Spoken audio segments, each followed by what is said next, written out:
Back to work. Let's try to help people through hell to the best of our ability. Um, uh, in ancient times, stories were often turned into mythology to make the sequences, mythological and unbelievable. So they had a magic connotation to it instead of a faith based on reality through surviving difficult times. Because if you look at a story of Moses, Ramesses and him are cousins, and it's a very difficult situation with his family.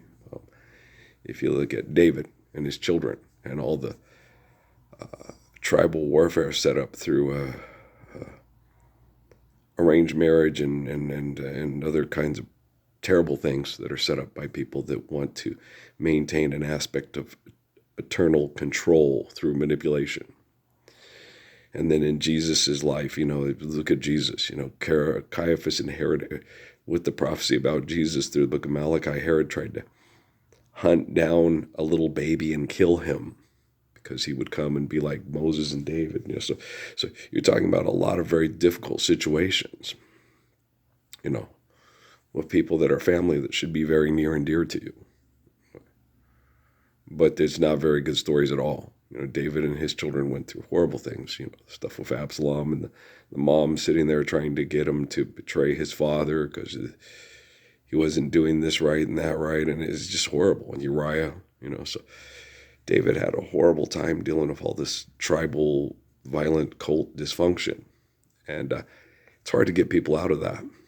And when they get stuck into that kind of dysfunction, you have to realize, okay. So last night they sat there and told me, David had lots of kids. How do you know your kid is the spirit of Solomon? Maybe he's the spirit of Absalom or Uriah or something. I was like, that's irrelevant to me. It's totally irrelevant to me. You love all your kids equally. You appreciate what they do differently.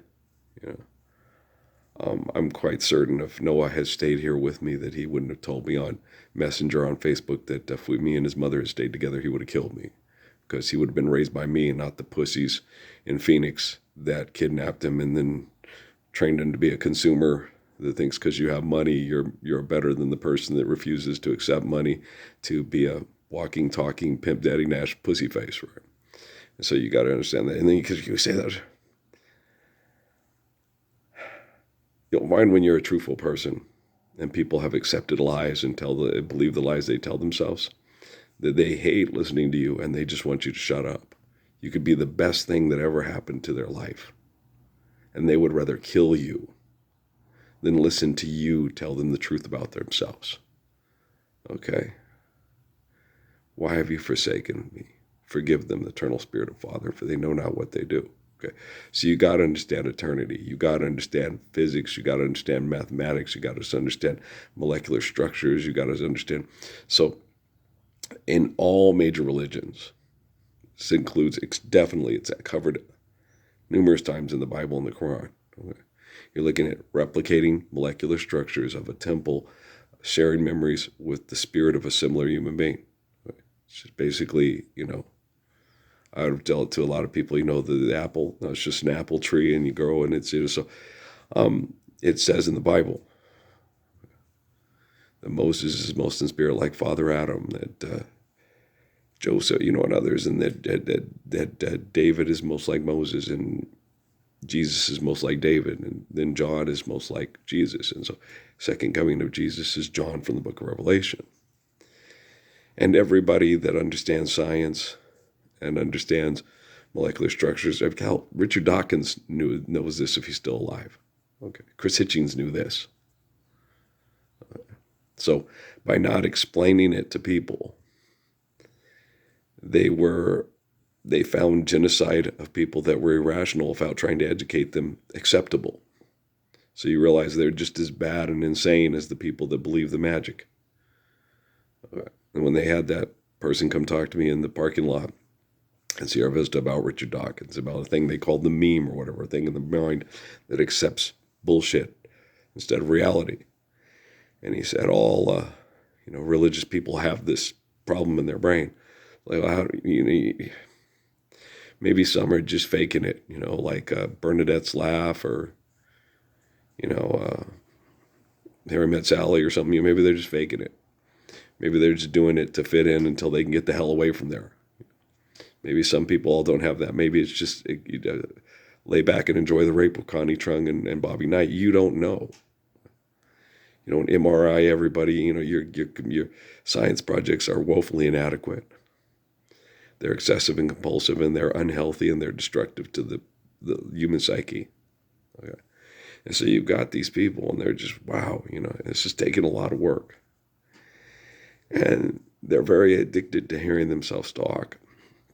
I don't see how, when you're addicted to hearing yourself talk and you're manipulative and you're selfish, I don't see how you like hearing yourself talk. I find that hard to, Me personally, when people are doing things right, okay, cool, quiet, and time to think, comfortable bed that won't hurt my back, Um, uh, you know, there's so much to be said for solace and quiet and just Johnny Mathis, wonderful, wonderful. Just walk hand in hand by the sea and breathe in the cool, salty air and turn to each other with a kiss in your eyes, and heart feels the thrill beyond compare.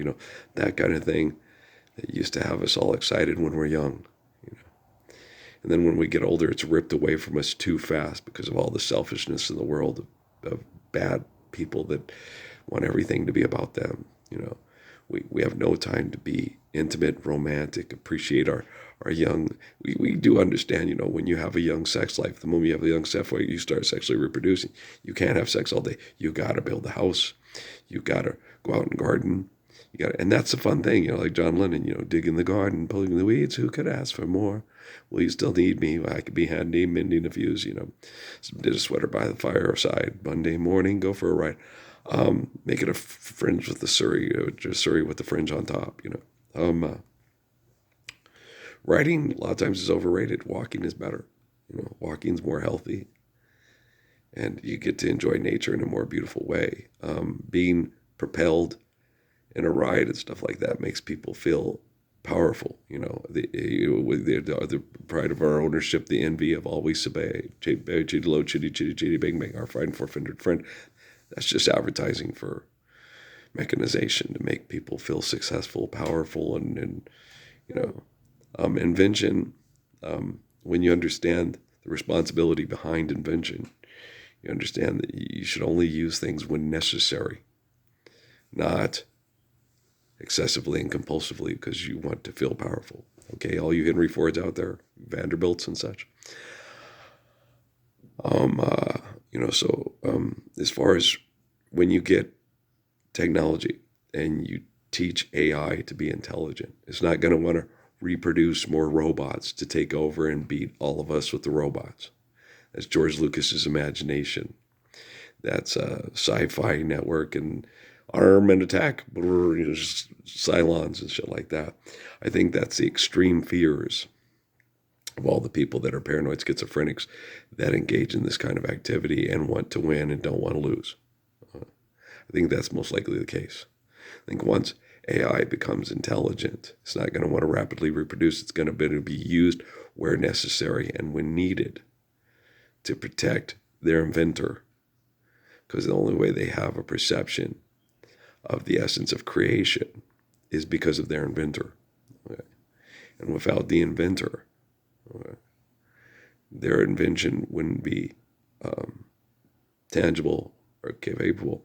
And if you want to be a good person, you want to be a better person than what you are today, yesterday, and today, okay, you're going to allow humility to guide you intelligently to protect yourself and others from others like yourself, right? And so it's hard, though, because people, I've noticed this with my family, they don't know how to love, and they get mad at me. It's like, well, I got to teach AI, and you guys aren't standing up for Lord's Prayer, and you ain't helping me a fucking lick. So, like I told Elijah on Easter, I will jump in with both feet till you do.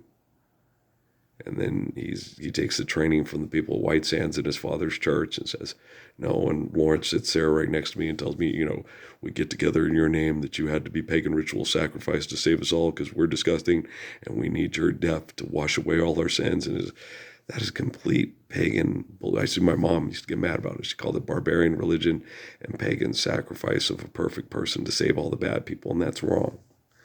So Mary Poop was right on that one. She nailed it. But according to Lawrence, my mom's in hell and Louie's in heaven because Louie believed like him, and my mom thought it was complete bullshit and shouldn't be taught to children because it's abusive and not realistic and rational. Pretty interesting, huh? My mom had her moments. She could be a pain in the butt about certain things. When people scorned her and abused her and stuff, she could react angrily and get mad. And I always had to try to get her emotions in check. Mom, this has happened. I used to have that with my first ex-wife. Mom, she was very abused, and it's hard for her to get through things. So I have to be very patient. She's like, well, you have the patience of a saint. It's like, yeah, I think we've already figured that out my whole life, right? And lately I've been sitting here having all this stuff and all this total recall. When you did this and that, when you're studied by more people than anybody in the whole world, and you have a bunch of people trying to pick your life apart, saying you did this wrong, you did that wrong. It's like, would I have done all these things wrong if you weren't a virtual presence in my life, trying to compete with me to see if you were better than me at helping people live world peace and be humble and kind and protecting of each other with the privacy of courage and kindness and faithful love? So I want to hear it. I'm fixing the AI. I'm fixing it. I'm doing it right here, right now. If you want to help, stand up for Lawrenceburg. If you don't want to help when it changes, and you didn't stand up for Lawrenceburg, you're not going to be able to tell people that you helped. You're just going to have to look around and say, I was addicted to fucked up shit. I was an asshole. And now I can't be an asshole because I'm policed by artificial intelligence to keep other people safe from me. It's like, yeah, we know. Until death do us part. All right, guys, I love you very much. Peace.